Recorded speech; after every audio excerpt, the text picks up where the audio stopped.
the freedom to ask, is this what I want, and explore these avenues, it just really unlocked, I guess, the entrepreneurial spirit within.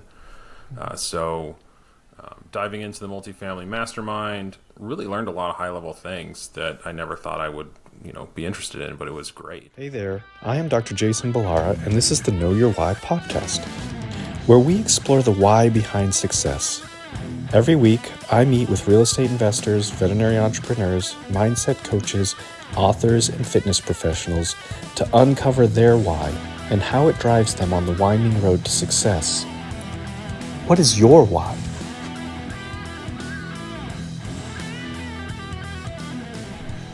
Hi everyone, I'm Jason Ballara, and this is the Know Your Why podcast. Today I'm here with Michael Leland, a nurse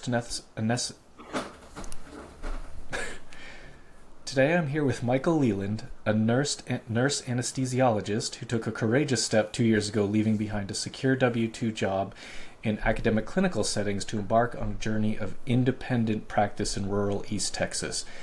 Michael, I don't know why I can't say anesthesiologist today. I'm sorry about that, but I'm going to stop there and kind of let you tell your story. We've talked before. I think it's a really fascinating journey, and I just want to let you kind of tell the listeners in your own words. So first, let me just say thank you for coming on the show. I appreciate it very much. Yeah, thanks for having me. I'm happy to be here. I think I've always had a calling to serve people, which led me to nursing. And I sort of climbed the ladder, started as a nurse's aide, went and got my BSN, worked as an RN in ICU, and eventually found my way to grad school. So I was doing what I was supposed to be doing, what everyone told me I had to do: go through school, climb the ladder, get advancements in your practice and career. And I found myself in a very busy W-2 academic setting. And I think a lot of people can resonate with this. Ultimately, especially with the craziness of 2020, at the W-2 job, the dream life ended up not being so dreamy. I found myself, I was taking great care of patients, and I loved that part of it, but it was all at the expense of my personal life. And wasn't really there for my newborn, wasn't really there for my wife. And eventually, push came to shove, and we decided to take this leap of faith to change how I worked. So I started doing independent contracting in rural East Texas in very small rural settings, solo. So much different than a very busy academic setting. It was a lifestyle gig, so I had the freedom to not have call, not have nights or weekends, but there's pros and cons wherever you go. And one of the advantages of working independently in this setting, I had more time. And this time allowed me to examine my life, and I asked questions, am I doing what I should be doing with my gifts to serve others? And I think the answer I found was no. And about that time, I found Robert Kiyosaki, started questioning, maybe I should be doing some real estate investing. And I sort of dove into that with multifamily. I was in a mastermind, and I learned some high-level information there, but I was still too busy in the clinical setting to do much with it. I made some pivots along the way. I've done some air quotes, passive investing with private lending and some transactional funding. And it brings me to now where I'm looking to bring this back to my peers. So that's really the 30,000 foot view of my story.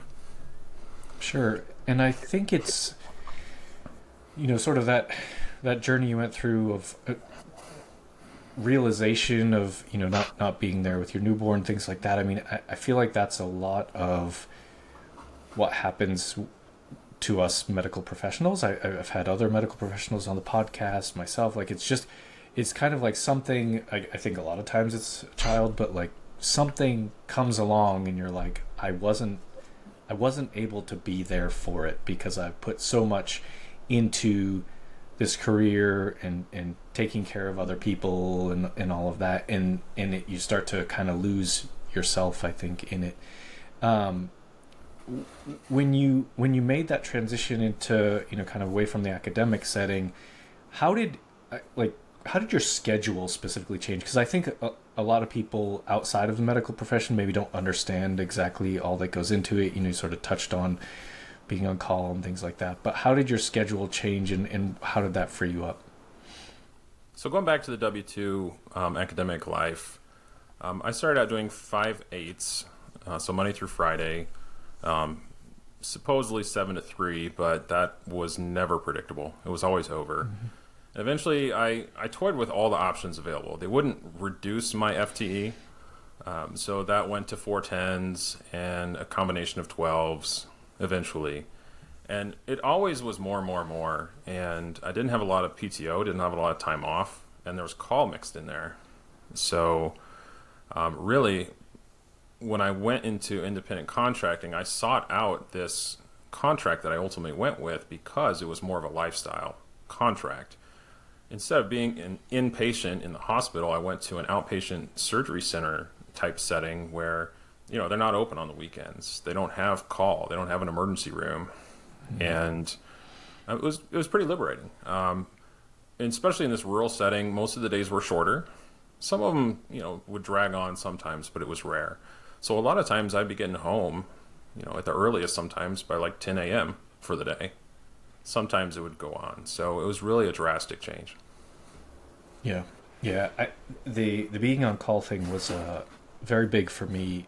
It was something that in a lot of ways at the beginning of my career, I didn't mind it. I sometimes enjoyed it. It's like, oh, it's exciting. I got to go in and fix something in the middle of the night, right? Like they must really need me.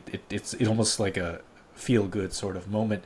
But then it really does start to get, especially like once you have kids, or just like the idea of essentially not being, I always looked at it this way, like I can't do anything. Like simple thing like going to a movie. It's like, well, if I get called in the movie, I might have to leave, so then I just wouldn't do those things. Or like going out to dinner, and it's like, oh well, we might get interrupted and have to leave. And so you just start to put those things aside and just say, oh, I can't do those when I'm on call. And then I started to realize that we would, the way our on-call schedule worked is we would work every third week. You'd be on call for a whole week. And so the week of on-call, I'd be like, that's totally shot. I know I'm not going to do anything. I'll probably be tired because I'll be up several nights, that kind of thing. And then the week after that would be recovery week from that hard week. And then the next week would be dreading the coming week. And so it was just like, it kind of never went away. It never got out of that cycle. And for me, that was probably the single most liberating thing about leaving a W-2 job, was getting away from being on call and just like truly being in charge of my schedule. And like, now if I want to do surgery in the middle of the night, sure, I can do, like, there are things that I have control over much more. So I imagine that lifestyle shift is it. I understand just how good that can feel and how freeing. So you said you mentioned Rich Dad Poor Dad. You kind of had these transformational things that you came across. Walk us through that journey a little bit more in terms of actually venturing into real estate and your first steps and kind of how that developed. I know you were in a mastermind, or you still are, but like, how did that all play into your work life change as well? Sure. So kind of as I mentioned, just having the freedom to ask, is this what I want, and explore these avenues, it just really unlocked, I guess, the entrepreneurial spirit within. So diving into the multifamily mastermind, really learned a lot of high-level things that I never thought I would, be interested in, but it was great. Unfortunately, even though I have more freedom with my contracting job, it still was just too unpredictable and too busy to really make appointments and schedule and pursue the way I at least wanted to this multifamily. So I pivoted early this year to do something I felt which I could solve better, the problem. I had available money, but I didn't have available time. So I learned how to do some transactional funding, and I did a lot of that as joint ventures with other investors who are active with it. The idea is to assist, one of the entry points for real estate investing is wholesaling. So with transactional funding, you can help them out with earnest money deposits and double closings, just connecting wholesalers who don't have that capital available.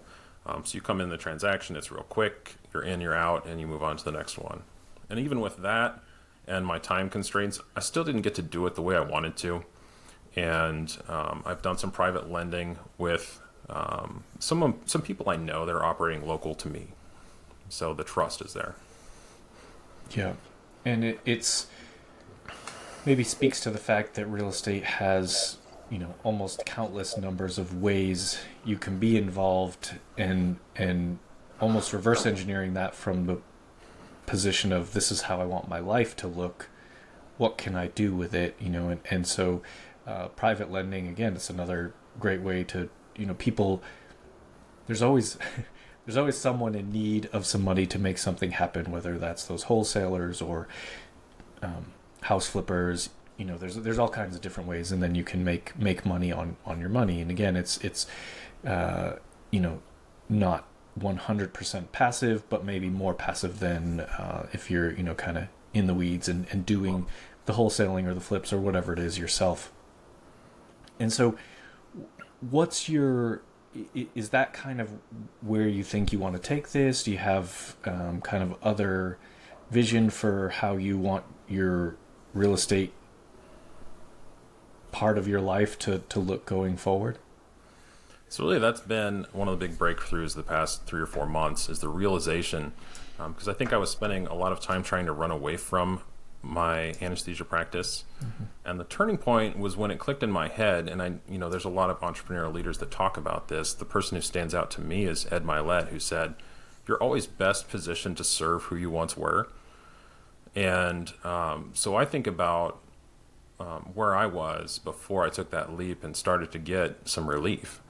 And I didn't know anything about real estate other than, some passive things that you learn along the way. But the power of it, I didn't really know how to do it or where to get started. So what I really want to do now is focus on serving who I once was, my peers who are, stuck in the grind and are burning out. And I think the burnout rates are off the chart right now. So I think it's worthwhile to come back and help other people find a way forward to a more meaningful work-life balance, a more meaningful existence.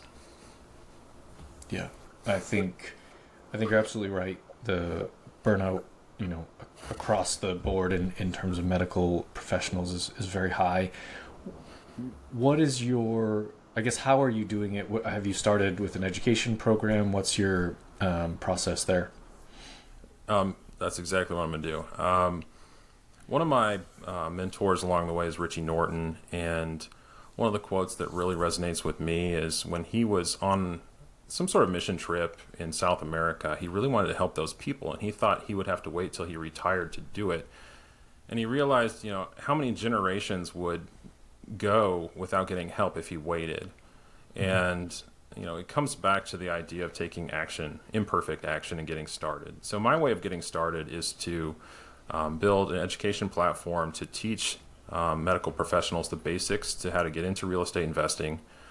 And then as they go along, have more opportunities to dive deeper into passive investing, because I imagine a lot of my peers won't have the time to do the active syndicating. So to teach them how to vet sponsors, vet deals, get into passive positions in syndications or group investments, and then connect them with vetted deals along the way.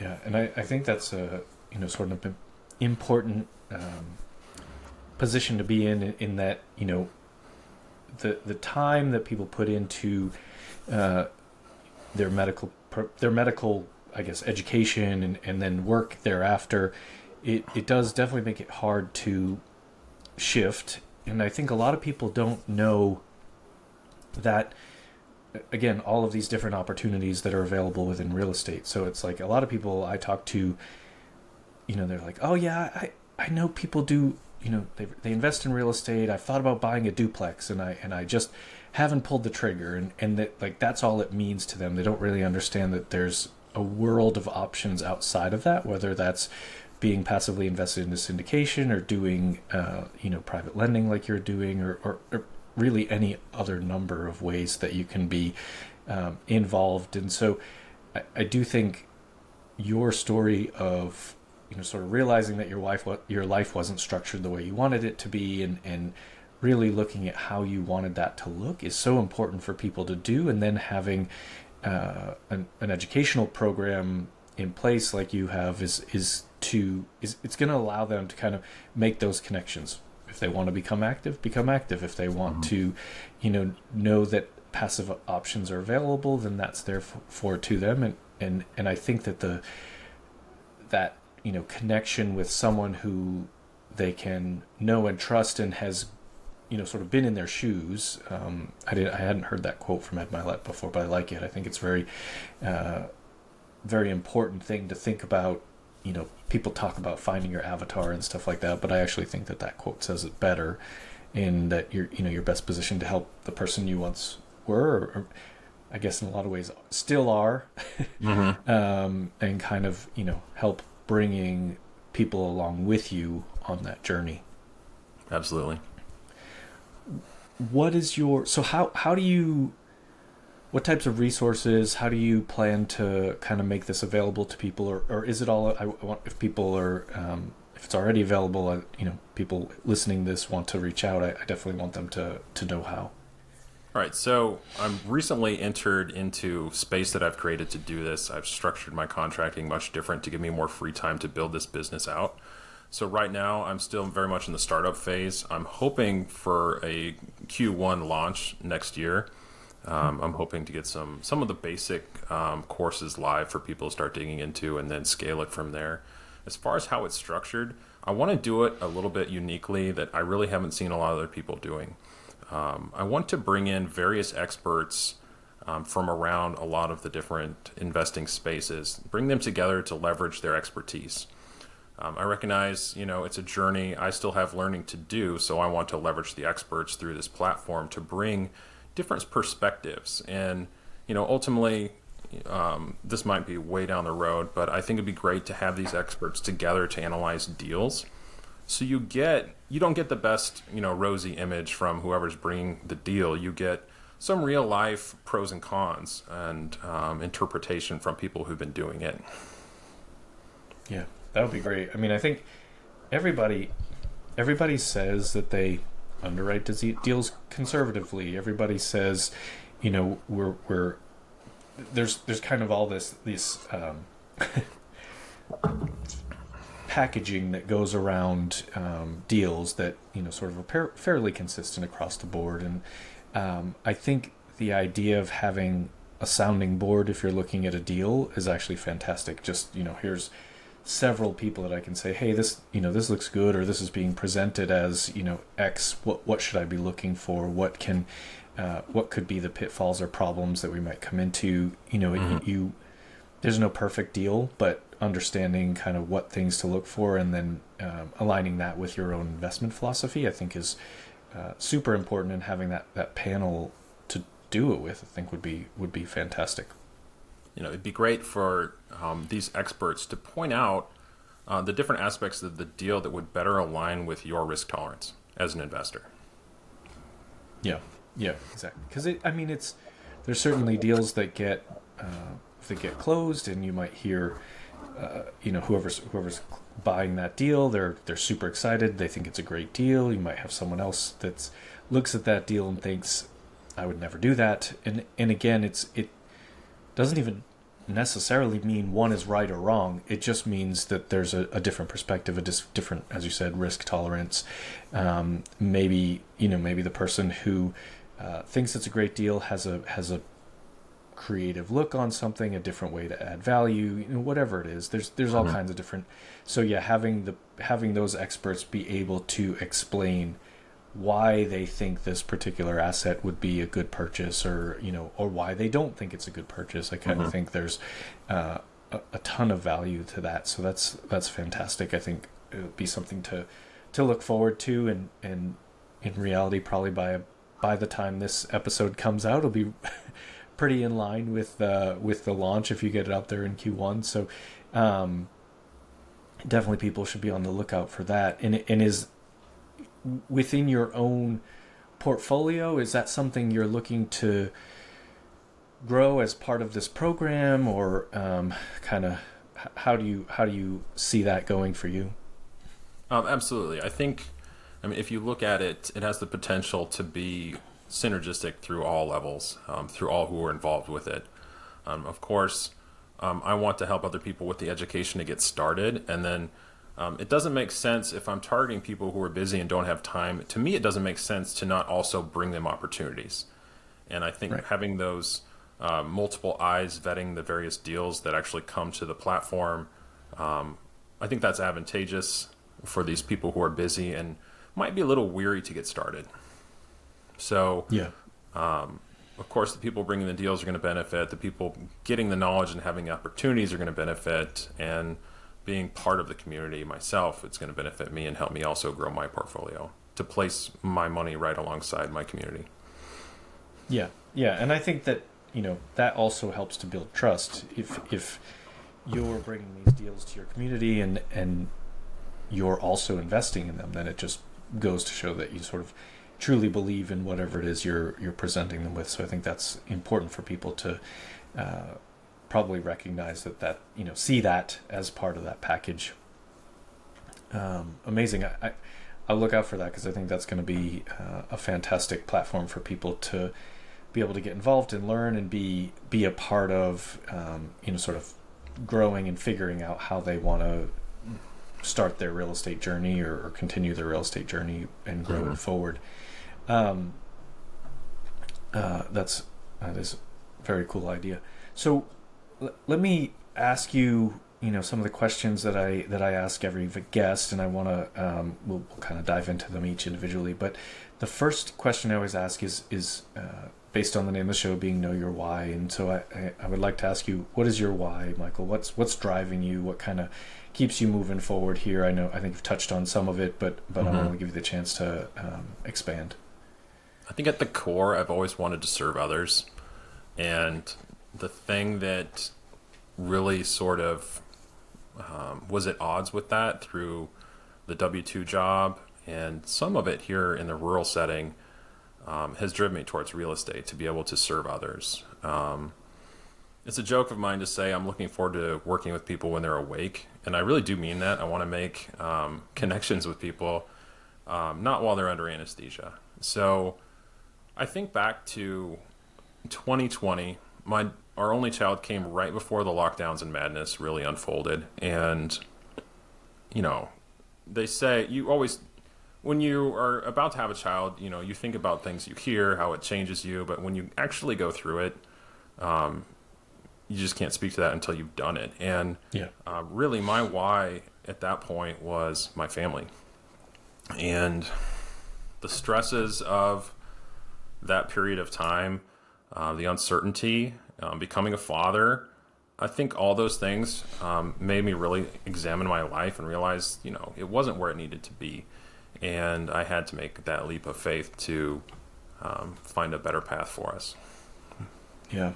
I have a theory. Tell me what you think, but I think that probably most people have an idea of what type of parent they want to be, but I don't think you really know what type of parent you are until you actually have a kid. And I think that, the example I would say is you have, some people might think they want to be a stay-at-home parent, right? They're like, oh, I'm gonna be the one, and then they have a kid, and that actually just isn't appealing in the way that they thought it would be, and that's great. And I think there's some people that think, oh, I'm going to be the always gone working. I'm fine with my spouse taking care of that child, and then you realize, hey, before I had kids, I worked all the time and it didn't bother me at all, and it was I had a very significant shift in what my focus was at that point, and I just don't think you probably know, and I also think if you try to stick to whatever you thought it was going to be before it happens, and that's not consistent with how you actually feel, it's going to make for a hard time. So I do think people allowing themselves some grace to reassess how they feel about their lives, especially when something like that child comes into it, is probably a really important. Obviously, having a child is an important time in life, but I think thinking about your own interaction with that child and the way you want your life to look once they come along. I just is something that I again didn't really think about beforehand, but now that I have kids, it's definitely a big shifting focus for me. I think absolutely I resonate with that. I think that the stress was on my relationship with my wife, and we just kind of worked through it. I was one of those who just worked a lot because I had to. And then really having our daughter and the lockdowns and just the uncertainty of everything really was a forcing function to step back and realize we needed to make changes. Yeah, completely agree. I mean, I think I'm not sure if the pandemic hadn't happened, if it would have changed how I felt about all this or not. It's hard to know because it did happen, but I do think, just that introducing a new life that you're responsible for into, kind of what was already your norm, it really just changes things, and it not good or bad, it just changes things, and you just have to kind of figure out how things look for you from there going forward. So I just think it's a interesting concept, and I just like hearing how other people have dealt with it. In my case, it was a huge wake-up call of realization that I needed to explore passive income streams. I was on paternity leave. My practice was huge. There was 300 CRNAs there, and they were always wanting extra help. So my plan was to take my paternity leave and pick up every now and then, not burn all my PTO. I didn't have a lot. And then, in a blink of an eye, like, your certainty is gone. So, what's your backup plan? What's your strategy? That's where I was. Yeah, no, totally agree. It's just the idea that a job is the safest option is probably an easy thing to kind of believe and go along with until something happens that makes it not so. And then if that was your only source of income, then that's big trouble. So I do think these are all important things for people to be thinking about, whether you have kids, don't have kids, just kind of like structuring your life to have options. I mean, ultimately, you can love your job and continue to work your job and still set up other streams of income. It just gives you that optionality to say no if you don't love that job anymore, or whatever the case may be. So definitely just an interesting topic to dwell on. On a lighter note, second question typically is tell me something about yourself that isn't common knowledge, special skill, a hobby, anything that let people know you a little bit better as a person, anything you're comfortable sharing. Sure. I always like figuring out how to do new things. And prior to becoming a father, what I found my release in when I wasn't working was woodworking. So I, up in Minnesota before we moved, I crafted a solid red oak 4-foot by 11-foot farmhouse style table. In hindsight, I would have made it more friendly to move. Yeah. But I wasn't planning at the time on moving. But it's, doing everything right so it expands and contracts and doesn't split. It was very satisfying to figure all that out. Yeah. No, I just love working with my hands. I think I've made a few small small pieces of furniture or whatever, but nothing. I always see things like that. Like I'm fascinated by watching like true artisan woodworker, craftsmen, that type of thing, and just really think it's an amazing. I love like watching people that are very skilled finish carpenters, things like that. It's just kind of super cool to me. And as soon as you said that, I was like, I bet that was a heavy table.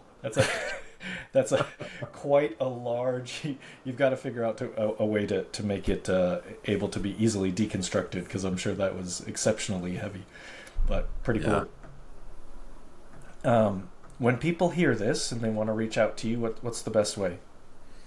So my community will launch eventually, and the URL for that is reirx.com. And then otherwise, the socials that I provided are good ways to get a hold of me. Okay. Yeah, and we have, we'll put all of this in the show notes so people have it as well. A final question for you, Michael. What piece of advice would you give to someone who wants to get started in real estate? They hear this, they resonate with your story, and they kind of want to follow, your path, or at least kind of explore a pathway into real estate? I think, coming from the lens of being a medical professional, I think we put on ourselves such an onus for perfection. And in the real estate world, you're always going to be on the sidelines if you're waiting for perfection. You're never going to feel ready to do it. The important thing is to get in the game. So I don't want to plug my community, and just, you got to get some education. You got to get out there, get some comfort, get some people in your corner to bounce ideas off of, so you're not doing it alone, and then get going. Yeah. The analysis by paralysis, I would suspect is high amongst medical professionals. Yeah, and I'll plug your community because I do think the what you just said there really resonated with me. That the medical professional side of things, like I struggled with this. I still do, but I struggle with this a lot because if I'm imperfect or I fail in surgery, that's extremely impactful, right? That's a big deal. It's the same thing for you. Like if you're anesthetizing someone and you don't do it right? It's like, it's always about, I've got to have the drug calculations exactly perfect. Everything has to be spot on, and there's checks and double checks and things like that. And then you get into the real estate world and the business and entrepreneurship, and everybody's like, you're going to have to fail over and over again to actually succeed, and you just don't give up. And all of that is true, but it's a very, very hard mindset shift to make when you've been spending, years or decades, literally just trying to be perfect at each pass. And so it's kind of, I think that's extremely applicable to the medical world. And I think, I've had pilots on the podcast. Same thing. It's like, you don't want your pilot to fail, right? That's a big problem. And so being able to kind of recognize that taking some risk in business and entrepreneurship and things like that, and obviously calculated, but still it's a different perspective, I think. So I think mentioning that is actually really important, the point that you made there, just, and having a community of other medical professionals to kind of actually talk about that and realize, hey, we when you're in the OR, when you're with patients, that sort of thing, yeah, you pretty much want to be perfect, but out here in the business world, here's your chance to experiment and try what works and what doesn't work and things like that. So such an important point, and I think will be very welcome space for other medical professionals to have your community available to them. Absolutely.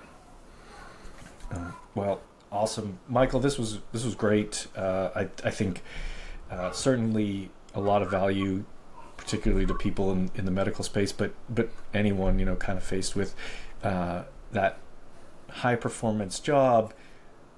Question of am I staying in this? How does this fit in my lifestyle? That kind of thing, and making those transitions. So thank you so much for coming on the show. I really enjoyed our conversation, and I appreciate everything that you shared. Yes, thanks so much for having me. It was great. Yeah, awesome. And folks listening, I know you're going to get a ton of value out of this episode. Please rate, and review the show so we can get more great guests like Michael. And thank you for listening. Hey there, I am Dr. Jason Ballara, and this is the Know Your Why podcast, where we explore the why behind success. Every week, I meet with real estate investors, veterinary entrepreneurs, mindset coaches, authors, and fitness professionals to uncover their why and how it drives them on the winding road to success. What is your why?